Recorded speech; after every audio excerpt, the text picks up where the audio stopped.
Ray Bradbury. A Sound of Thunder. And all the families of the families of the families of that one mouse. With a stamp of your foot, you annihilate first one, then a dozen, then 1,000, 1,000,000, 1,000,000,000 possible mice. So they're dead, said Eccles.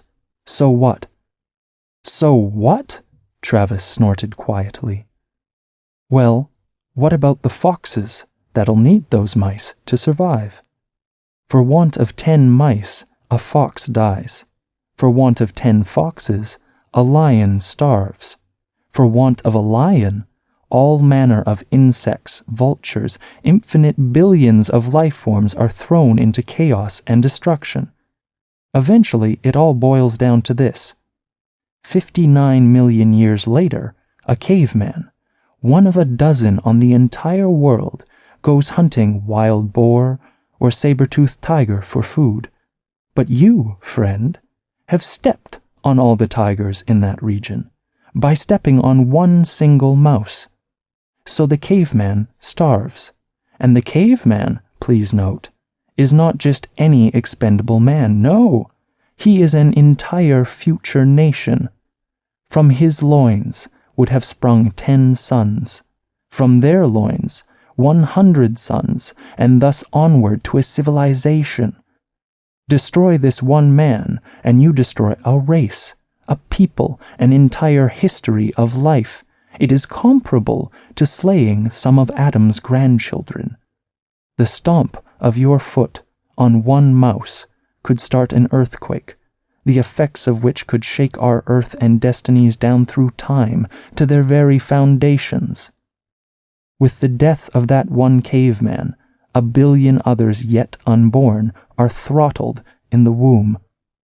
Perhaps Rome never rises on its 7 hills.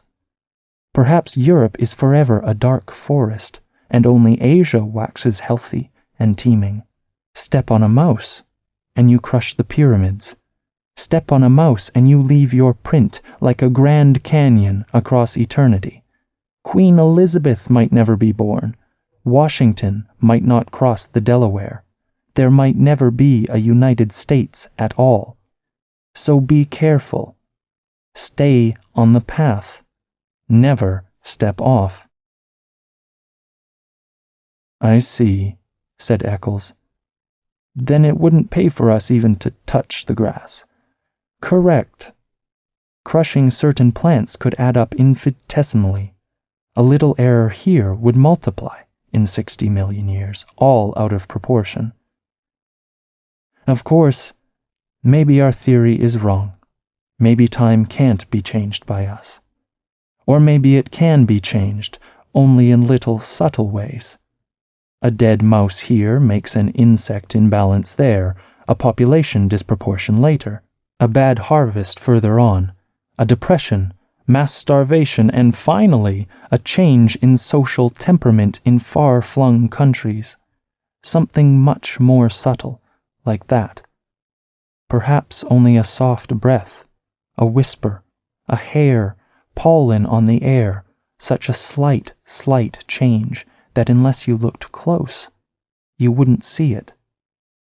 Who knows? Who really can say he knows? We don't know.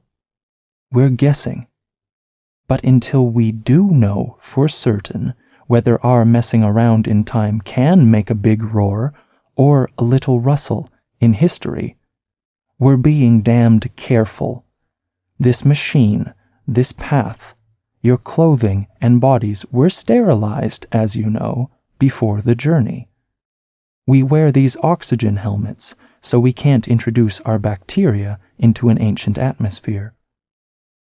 How do we know which animals to shoot? They're marked with red paint, said Travis. Today, before our journey, we sent Lesperance here back with the machine. He came to this particular era and followed certain animals. Studying them. Right, said Lesperance. I track them through their entire existence, noting which of them lives longest. Very few. How many times they mate? Not often. Life's short. When I find one that's going to die when a tree falls on him, or one that drowns in a tar pit, I note the exact hour, minute, and second. I shoot a paint bomb. It leaves a red patch on his hide. We can't miss it. Then, I correlate our arrival in the past so that we meet the monster not more than 2 minutes before he would have died anyway. This way, we kill only animals with no future that are never going to mate again. You see how careful we are. But if you came back this morning in time, said Eccles eagerly, you must have bumped into us, our safari. How did it turn out? Was it successful? Did all of us get through? Alive? Travis and Lesperance gave each other a look. That'd be a paradox, said the latter. Time doesn't permit that sort of mess, a man meeting himself. When such occasions threaten, time steps aside, like an airplane hitting an air pocket. You felt the machine jump just before we stopped? That was us, passing ourselves, on the way back to the future. We saw nothing.